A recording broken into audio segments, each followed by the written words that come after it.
My name is Mia Yates. I'm 23 years old, and I work from home.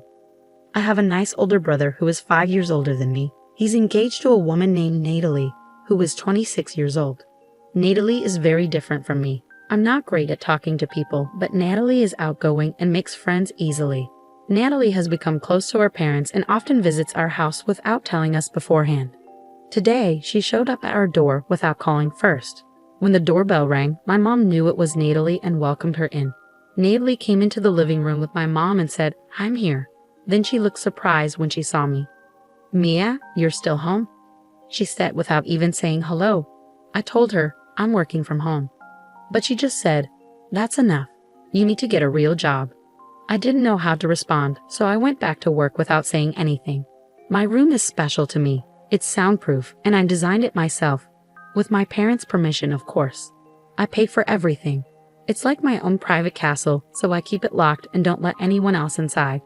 To get in, you have to unlock the soundproof door and then open another door.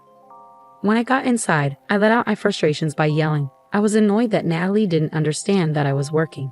At lunchtime, a little light bulb in my room blinked, letting me know it was time to eat. I went to the living room where lunch was ready. My mom suggested we eat together, so I sat down. But then I saw Natalie sitting across from me, looking upset. "You're eating even though you don't have a job. Don't you care about upsetting your parents? You're like a parasite," Natalie said. I stayed quiet and just listened. When my parents said grace, I did too, and then started eating.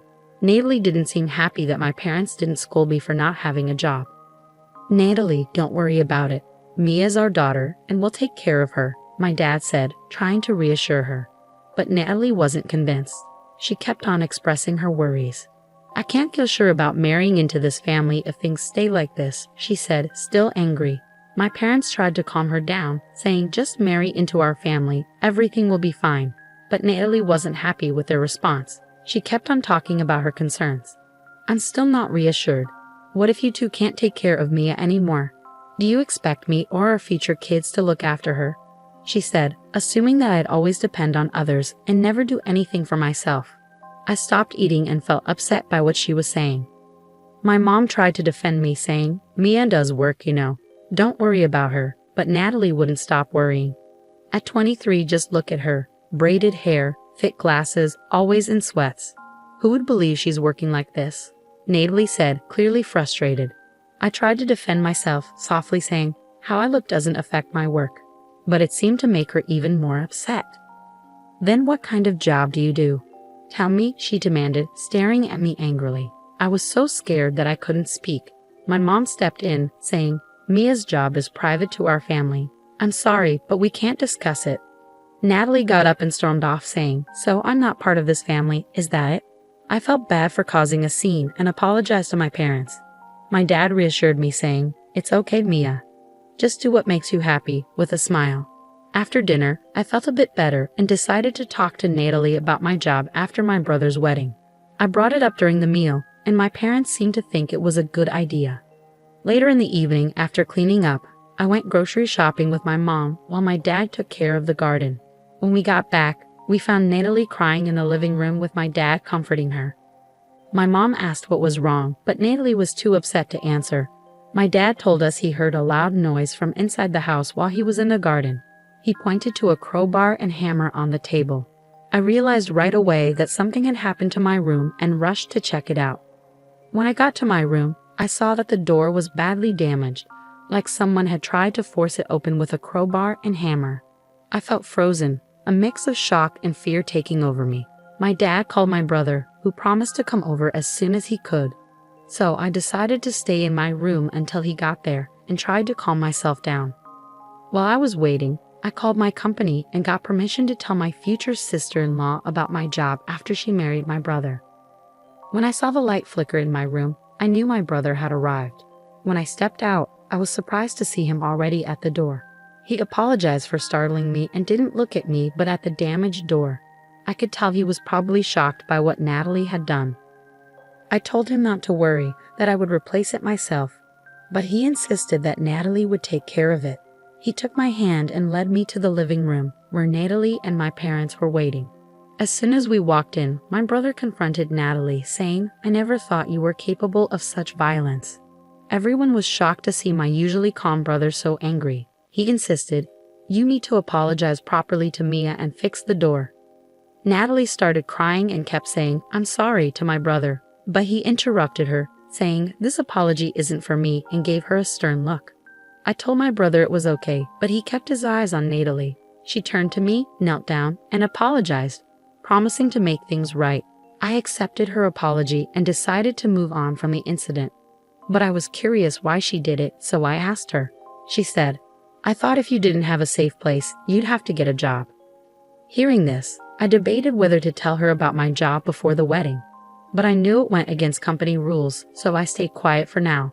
The tension between my brother and Natalie bothered me, so I gave them each a concert ticket to try to lighten the mood. As Natalie looked at the tickets, she exclaimed, "These are for the Ames concert." Her face lit up with excitement, and she turned to my brother, saying, "Let's go." Her joy was infectious. My brother asked me, "Are you sure? These tickets are hard to get." I replied, "I got lucky. You can use them to make peace if you want." My brother's face also lit up with delight. Seeing them so happy made me happy too. The good vibes returned, and everyone forgot about the damaged door, enjoying their meal together. On the day of the concert, while I was out, Natalie excitedly visited my house to thank me. Since I wasn't home at the time, Natalie seemed to tell my parents, "Enjoy yourselves. Looks like Mia's decided to work outside for a change." The concert was fantastic. Afterward, my brother called me. He'd split off from Natalie at a company party and was thrilled about the concert.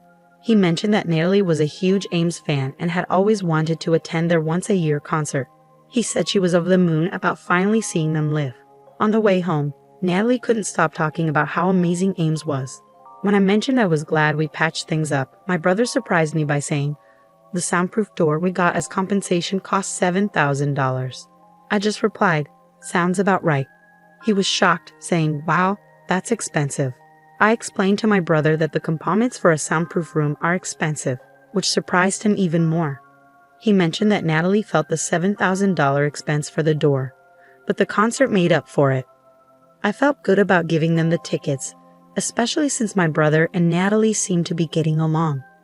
However, Natalie still didn't understand my work-from-home job and thought I started working outside after the concert, which made her happy. When she realized her mistake, she started calling and visiting my house daily, urging me to get a job. I hoped to endure it until the wedding, but things only got worse. Even though I didn't want to see her until then, Natalie kept summoning me to the living room, where she kept nagging me about getting a job before the wedding, saying, "I don't want a jobless family member." To distract Natalie, I gave her merchandise like mascots and file cases from my previous company. At first, she happily accepted her favorite Ames items, but eventually, she started asking questions. She wondered why I had so much Ames merchandise. Reluctantly, I told her, "A friend who works with the Ames company gives them to me." When Natalie heard this, her smile widened and she seemed even happier. "Please get me more tickets next time," she said, but there was still a problem. She wanted more merchandise and started causing trouble about being allowed into my room. I managed to stop her a few times, but I worried she might break the door again. So I gathered my courage and gave her a stern warning. "Natalie, if you break the door again, it won't just be the cost of repairs this time. Last time, I paid for it. Next time, you'll be the one paying." Natalie's face went pale at my words. I wondered if she was really considering doing it again. All I could do was hope the wedding would be over soon so I could have some peace.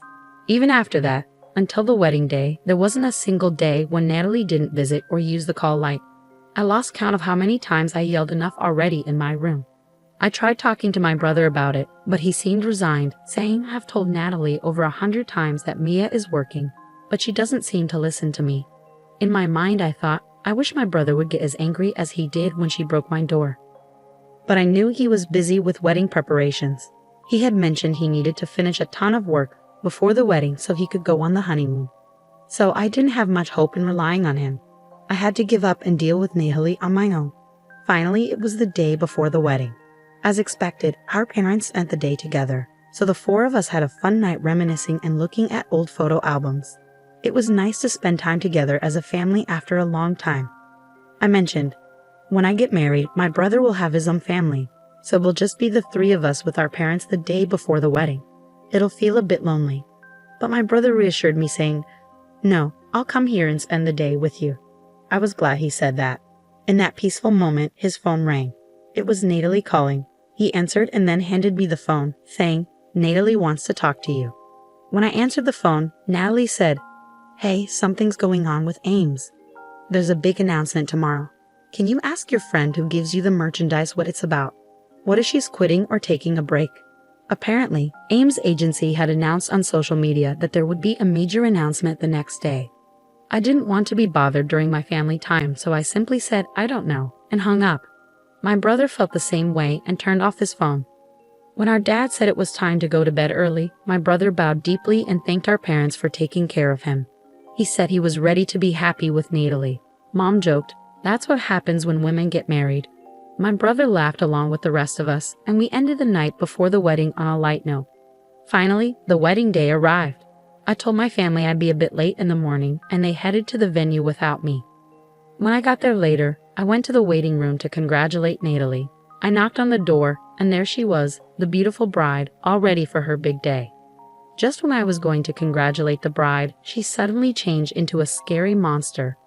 She said she still had something important to tell me from yesterday when we talked on the phone. I said sorry and asked her what was wrong. She told me to leave. I tried to explain that it was my brother's wedding, but she was mad because I didn't have a job, and she didn't want people to think I was part of the family. I wanted to argue, but then Natalie, the bride, came really close to me and said firmly, "If I tell you to leave, you leave."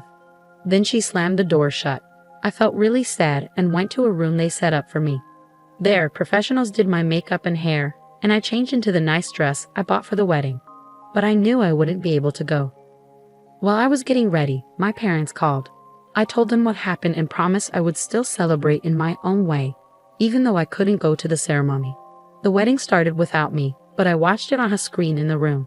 I almost cried when I saw my brother looking for me, but I reminded myself it was a happy day, not a sad one, and watched the ceremony, sending my blessings silently. After all the fun, the lady hosting the event said, "We got a special video for the stars of today's show. Watch the screen, please." The lights dimmed and a video started playing.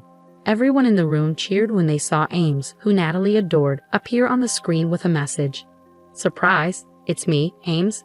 Congratulations on getting married, bro and Natalie." Natalie looked shocked and glanced at my brother, who seemed to be saying, "That's Mia. I've been looking forward to this day, but I couldn't make it because of some urgent stuff." I made up an excuse for not being there and shared a simple message of congratulations. Then, I admitted, "Natalie, I never told you, but I'm now part of your family. But I'm moving overseas soon, so we probably won't see each other much. You can ignore me if you want." Oh, and I wasn't just lazing around. I was working in my home studio. I couldn't help but add a little sarcasm. But I ended by saying, "I really wish you both all the happiness. I'm a singer-songwriter named Ames, and I got popular on social media. My stage name, Ames, is just my real name, Maya, spelled backward." When the lights turned on again, everyone was staring at Natalie. She looked shocked and really surprised. My part was done, so I left the place with the hair and makeup people and other workers. Later, my brother called me. He said after we left, Natalie was supposed to thank the guests and say goodbye, but instead, she was running around looking for me. When she found out I had left, she started crying in front of everyone. I also heard from friends that now everyone knows Natalie as the bride who Ames doesn't even consider family. My speech from the wedding got super famous on social media. They say she's feeling really sorry about what she did and can't